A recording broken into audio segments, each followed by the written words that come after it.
everybody, this is Ahmed, and this is another episode of the Breakout here at the School of Advanced Studies in Tumen. And today I have with me Nikita.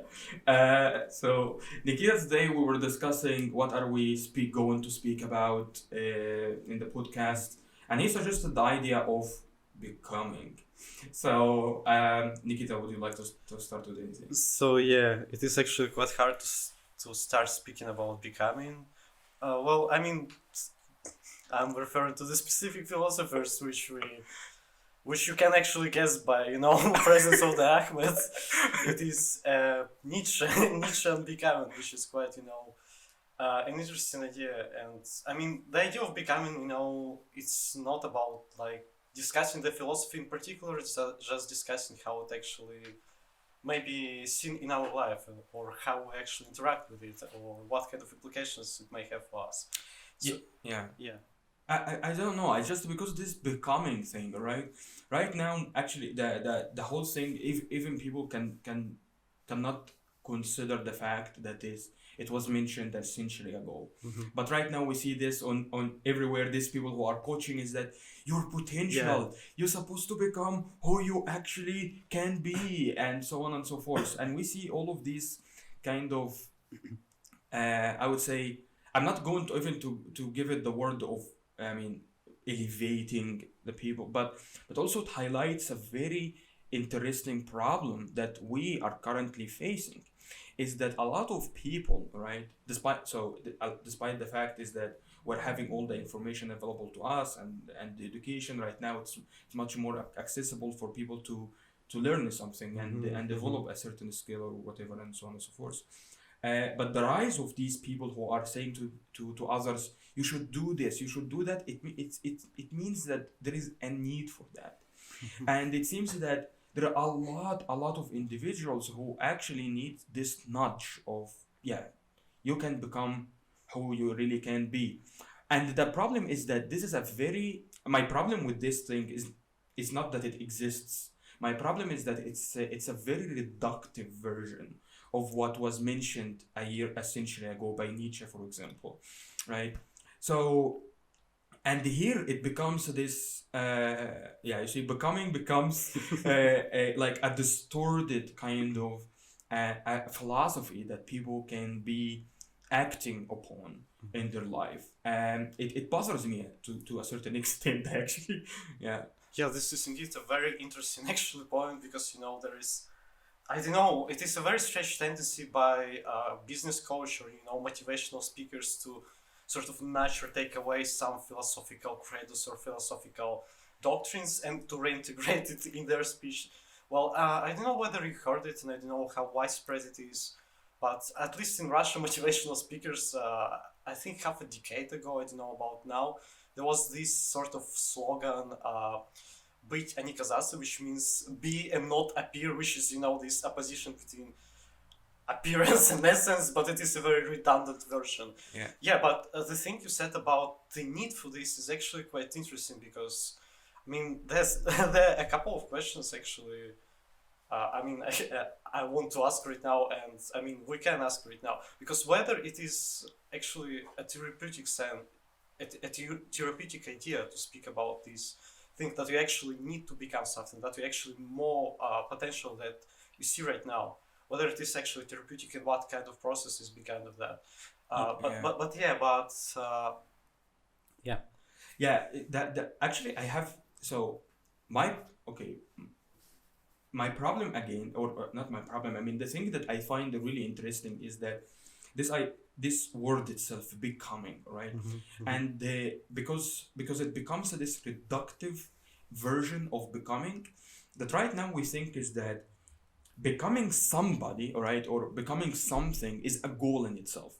And once I am there, I have become such a person. That's it for me. I cannot become anything anymore. I'm gonna be this person forever. But then when you look, for example, at what Nietzsche was speaking about, in terms of spirit, right? Because Nietzsche did not mean that you need to be a director at a certain company. He didn't speak about that at all. The guy was saying is that we we are born, all right, if we are born if with free spirits, all right, and we becoming other things, and we have got the idea, the brilliant idea of the three metamorphoses of the spirit, right. And here when we look at this thing is that the spirit becomes first, or doesn't become first. The spirit is a camel, a person who simply shoulder the burdens of others, right? And the person who can simply hold on many things than others can do. Then this spirit becomes a lion, the spirit that would like to destruct a lot of things, that would like to smash, not to smash in in the sense, the aggressive sense, in the sense is that you look at the world and you are kind of energized by life, is that you would like to do more and more and more and more, you would like to go outside of the norms. This is what does mean to become the lion, the spirit becomes the lion. But then the spirit goes again to another phase and becoming, and Nietzsche here is very interesting in the senses that he doesn't say that after the lion you become the wise man or something like that. No, he says that you become a child, all right. And here when you become the child, all right, think about it. I always think about it in the sense is that what a child do. I mean, what a child does. Sorry, or what can a child do? In the sense is that also what does the child think of? I mean, what actually makes them more going on live? Is it because of the naturalistic need to just grow, or how it is actually going? And then this three metamorphoses, it's not like a destination. It's like, well, it's a process. It's going and coming back. You go to a camel, you become back again as a child, and so on and so forth. But then right now when we hear these things, oh, you need to become who you are and who you can be, the potentiality of yourself, as if like, oh, at the end of the day I will become that person. And well, yeah. And this is a very, very problematic, because then people, when they do not become who they are or who they can be, all right, who they can be, they feel so depressed. They feel so kind of unempowered, and it becomes really. I mean, this heavy narrative becomes in itself, it becomes stressful on people. So yeah, I mean, all of that really makes me so this looking at the result at the end. Yes. Yeah. Yes.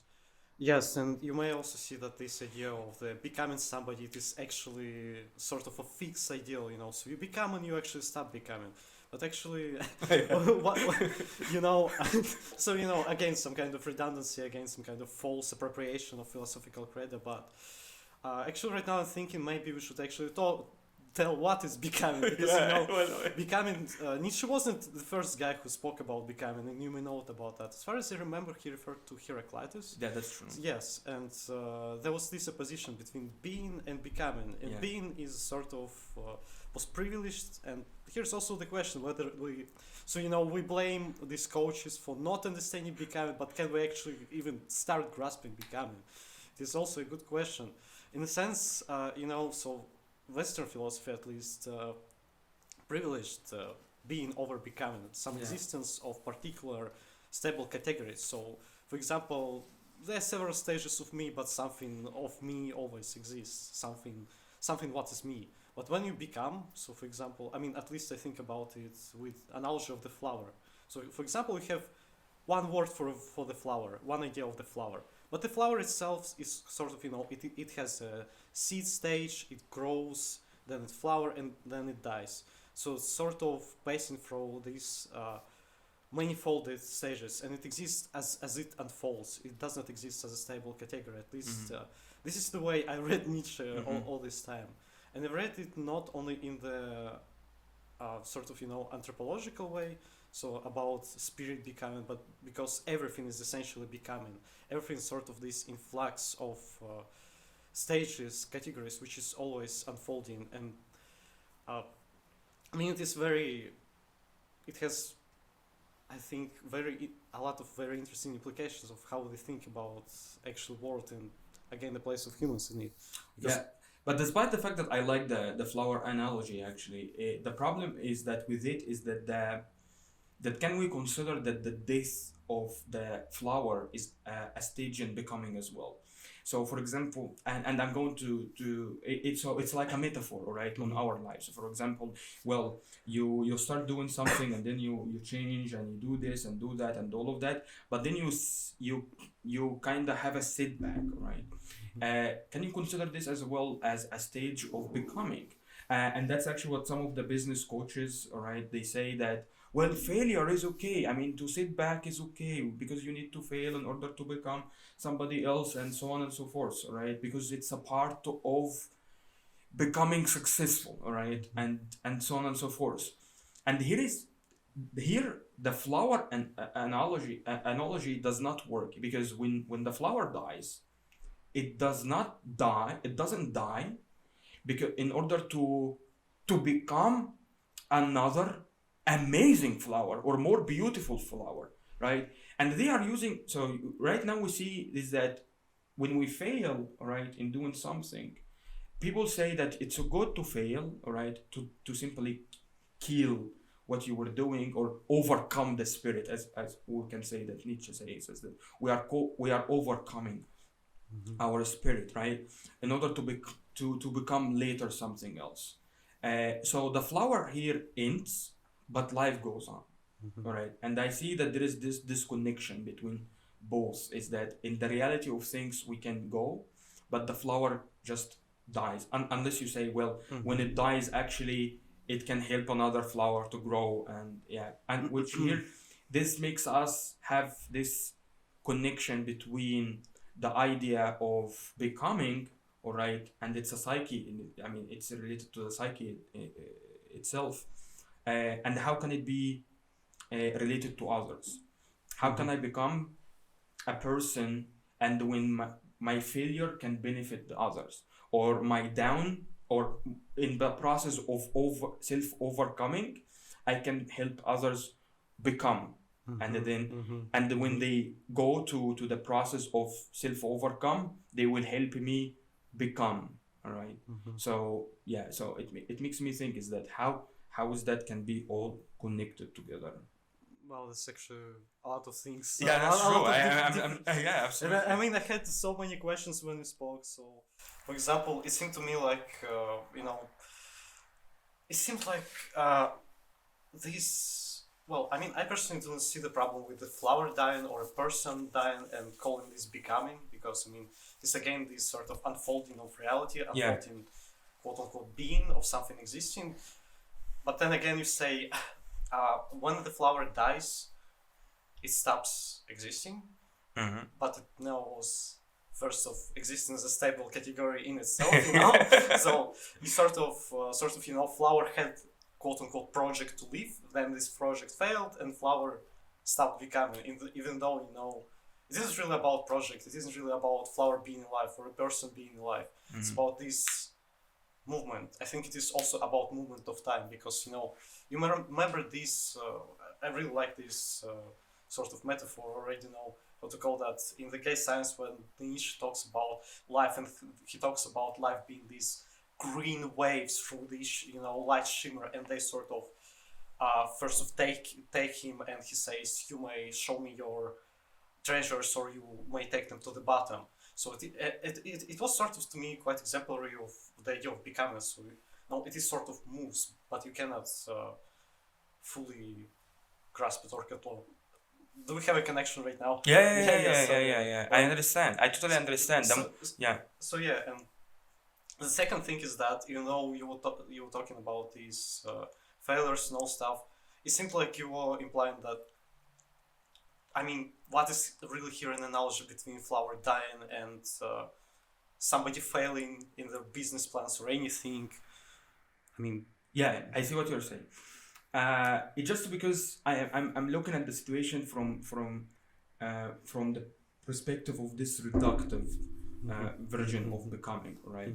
Is that people perceive right now failing as it's the end of everything, right?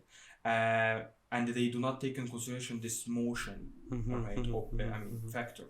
So you have got, first of all, I'm not saying that there is any problem with this. When we die anyway, and then we simply dissolve into simply earth, all right.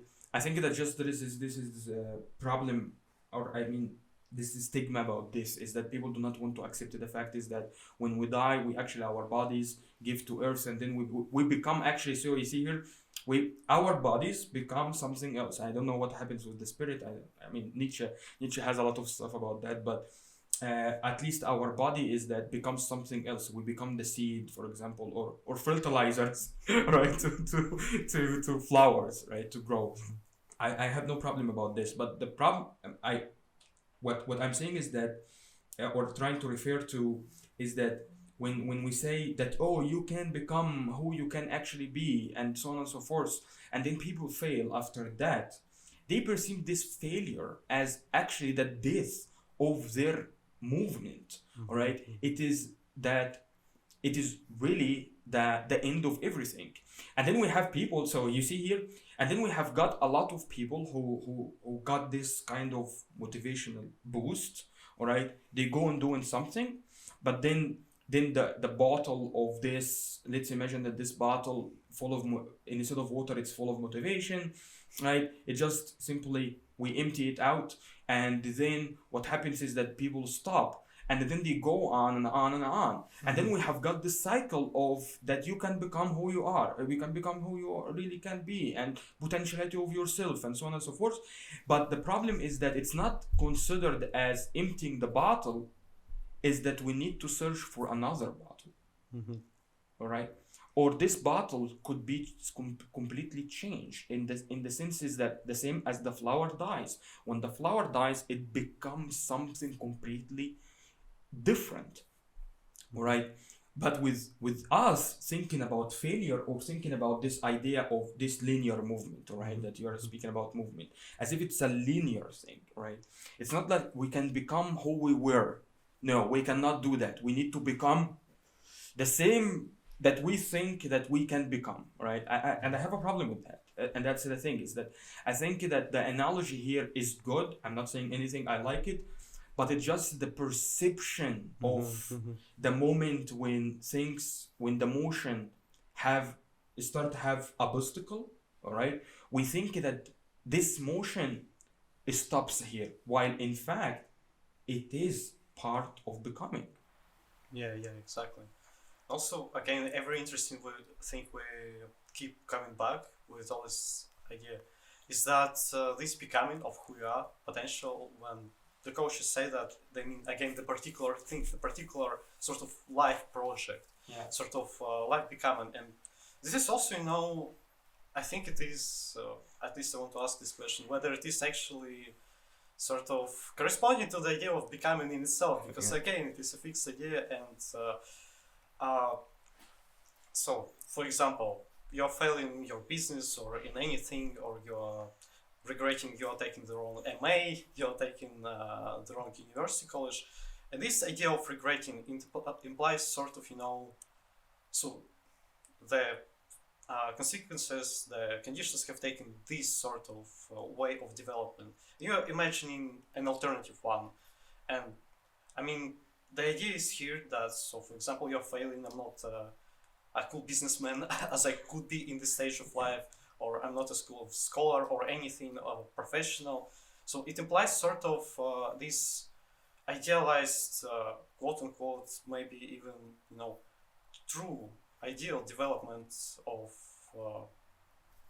conditions, as if, but in reality, what I think is very interesting about becoming, and what is lost in this reductive idea, is that this ideal sorry, it actually never existed, and it will never come to be existing, because it is not a stable category, because becoming, I think it is quite of essentialistic, anti-truth, in a sense, because there will no stable category to find. There will no idea of you becoming a professional, becoming a stable category in the first place. It is just you became who you are. You are still becoming who you are. You're still moving through that. In the sort of this ideal movement which you may have lost, or sorry, no, you may have missed your train, but the train was never actually existing because you're still moving along with it. And and of course you can take obstacles, you can take different projects because it is, in a sense, it is part of becoming. You're not sticking to the one, and I think it may be quite harmful in a sense in this coaching reductive becoming because it sticks to the one particular project. Yeah, but don't you think, like, for example, okay, so if we are on the surface, okay, of everything, and we cannot think it clearly or for whatever reasons, and so on and so forth, don't you think actually it is because everything right now around us is about a destination? Is that in the sense is that you go to, okay, so you said about the university, for example, so you go to the kindergarten, after the kindergarten you have the primary school, then the secondary school, then the high school, then higher education, then if you would like to have a post-grad, okay, go whatever, right? But also there are there are two ways here, right? After the higher education, it still exists where after the high school, so the one is that you proceed academic career, all right, or you go to work somewhere else, right? So you just get your bachelor degree and you go to work. So you have got this kind of two ways. Then you have got in these two ways, one, it's already predetermined before you enter. So if we are going to decide, you decided to go to academic career, it means that, well, one, I'm going to get my MA, then I'm gonna get my PhD, then I get my postdoc, then I'm gonna become a teacher, and I'm gonna do this thing or that thing, and I'm gonna publish about these topics, all right? This is a road that it's already your life, you already projected your life for the next 15 years, all right, for example. But then at the same time is here, is that, okay, so I'm going to go to this entry-level job, all right, after my BA, I'm going to get some experience, and then I'm gonna go there, I'm gonna become a manager here and there and there and then. And when I'm 40 or something, I will become the head of this department. It seems that everything, even walking, all right, I'm going to a destination.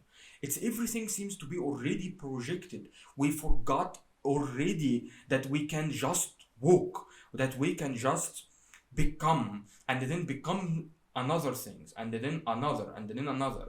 We forgot. Everything seems to be determined, is that in the sense is that, and the distant, all right, is that, and it has a timeline also here, is that in the sense is that I'm going to go to Petrushka in order to buy, I don't know, let's say the Shirak, right?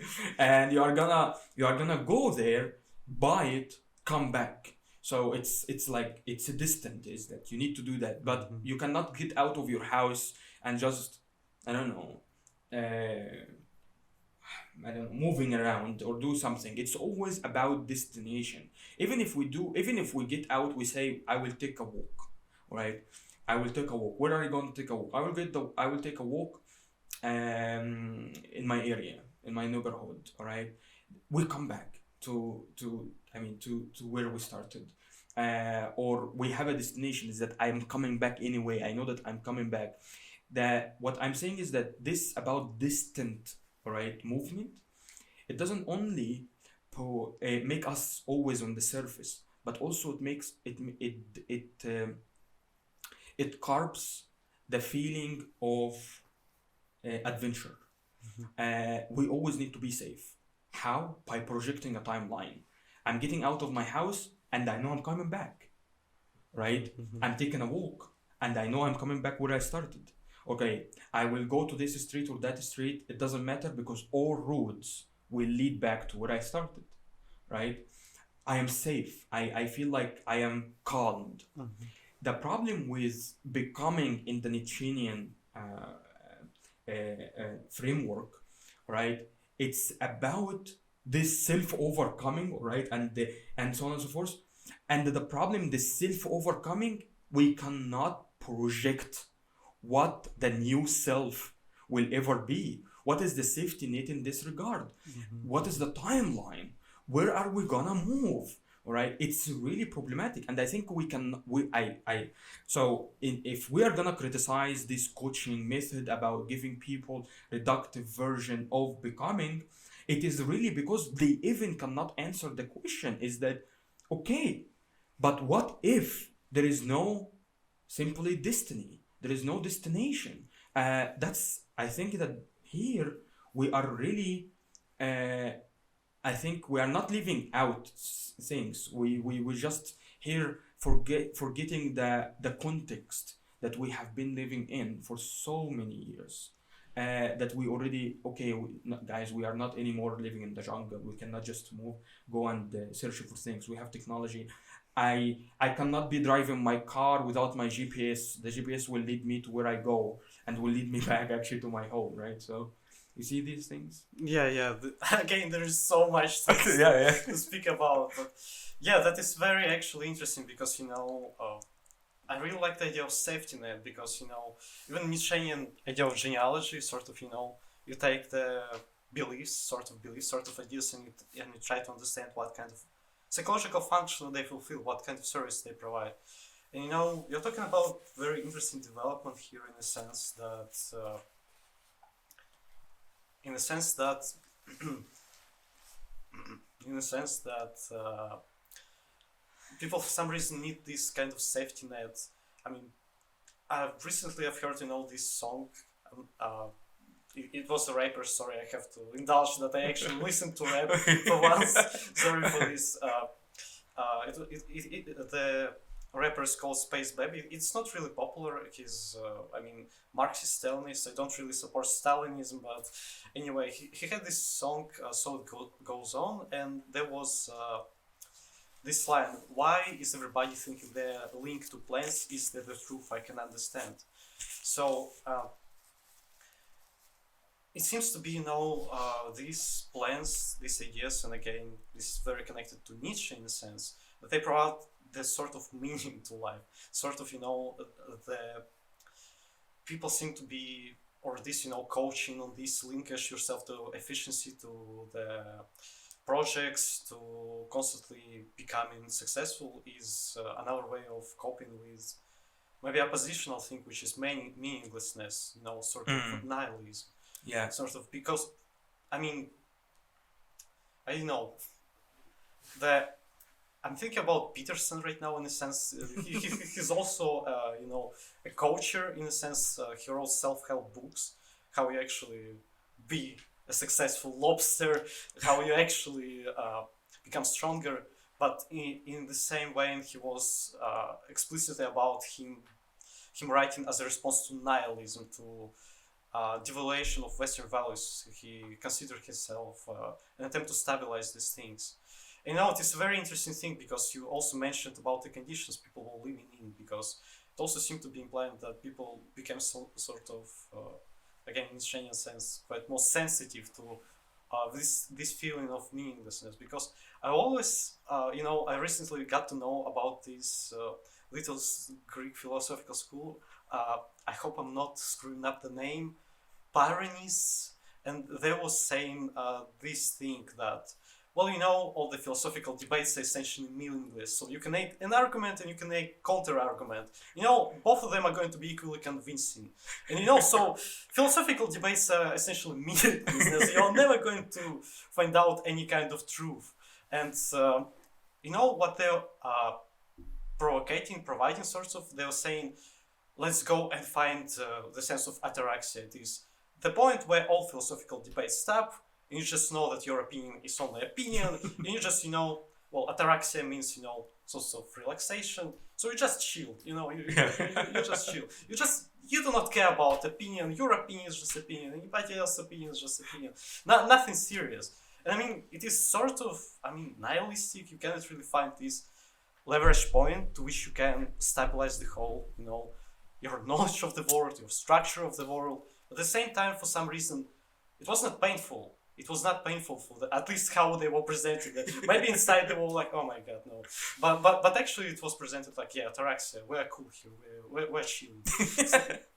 So yeah, but right now, what we hear nihilism, even, this sort of meaning of the word in pop culture, I'm nihilist, life is meaningless. You sort of imagine this guy who is has oh my god, I also have this, unshaved beard. I wanted to say it, unshaved beard, he has smoked cigarettes, he has this eye blackness. He's like, yeah, life is meaningless. So yeah, it is imagined as a sort of painful thing. And the question is why it became that way. Because, yeah. And I mean, I always remember this first part of the book, Will to Power of Nietzsche, where he speaks that, we actually, this nihilism, why nihilism has to be painful. This sort of question, why meaninglessness is painful. It is not self-evident. So yeah, it is the first thing. But the answer he provides is that because of some kind of degeneracy in this sort of life force of people, which I mean, I don't know about this explanation, but yeah, it is very interesting. Yeah, I see. Yeah. No ideas more, right? No, I just constantly forget my ideas. Yeah, I think I'm actually done. I don't know why. No, I have more ideas. It's just it is hard for me to talk on the go. Then Yeah, this is the first time I do something like that. that's okay. I mean, we'll bring you back again. But let's end it here. I don't know. Let me try. God, I forgot. I wanted to say something. Get here. What time was it? Пишем 32 минуты. 30 минут? Yeah, 12-22. yeah. 30 минут говорим? Я даже не заметил. Yeah, me neither. Okay, I wanted to say something. Oh yeah, I wanted to. So yeah, there's going to be a cut if I continue. Yeah, talking of right course. now. Okay, that's good. So yeah, this idea of people being weak in terms of life, because I mean, I just don't like this thing that, yeah, guys, I've recently heard this thing, but then again, I recently read a book, Yeah. again, which is called Capitalist Realism, which is written by Mark Fisher. I mean, I'm really glad that I read this book in recent times, because it really made me think, it stimulated my thinking, and it was quite a pleasant thing. I can certainly recommend it to absolutely everyone, not because of, leftist reasons, leftist criticizing, not because of that, but simply because it is not a highly sort of theoretical, in the most crystal clear book. But one of the ideas I've taken from this book was quite interesting, because you may, I don't know how prevalent this idea is, but you may remember some kind of these leftist ideas. I want to speak about leftist ideas. I don't think so. So Can you just say the idea?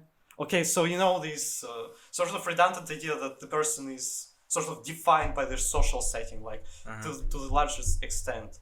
But then, sort of quite a strange idea, quite very redundant. I'm not naming anybody in particular, but okay. About capitalistic realism, he had this very interesting idea that,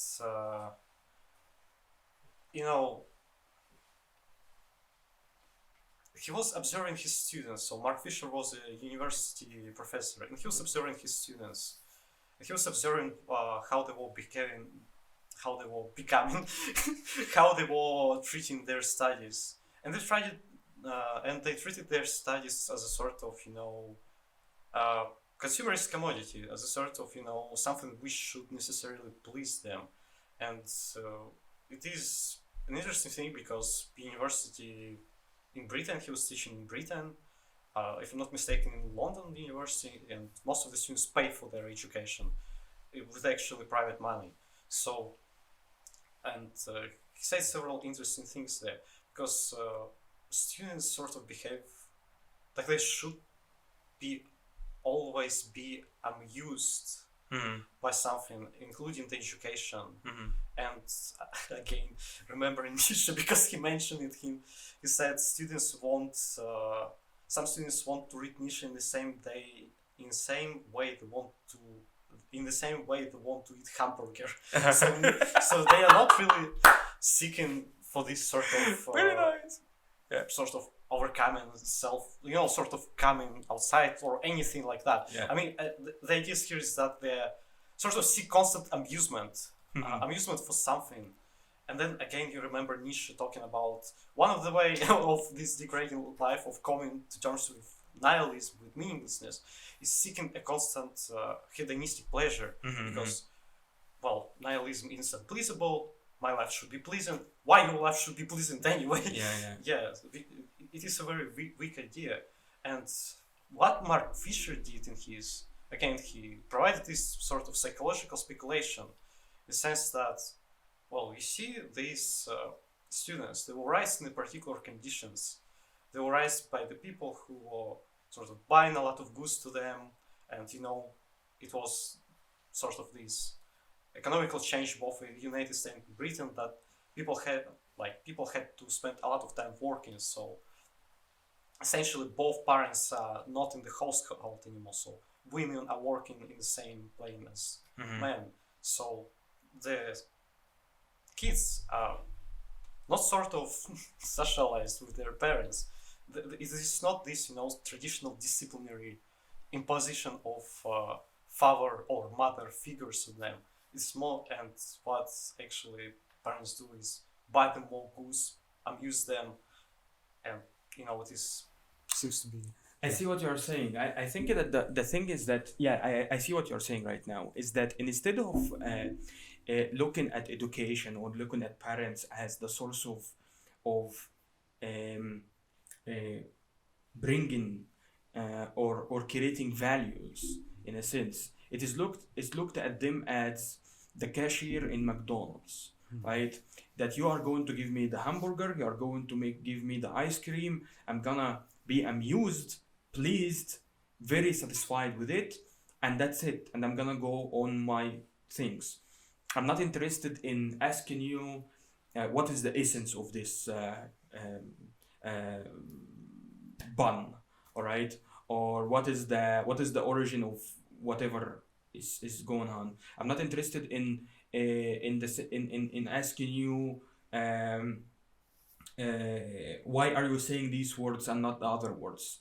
It becomes like we are. I mean, what Fisher noticed with his students is that they are becoming in that we are all right now living in a very big kind of hypermarket, where we get the stuff that we would like to be pleased with, and then go to search for the other thing that will also please us. And then in the sense is that this curbs the idea of becoming, is that because we are always seeking something that will sustain our pleasure, that will sustain our happiness.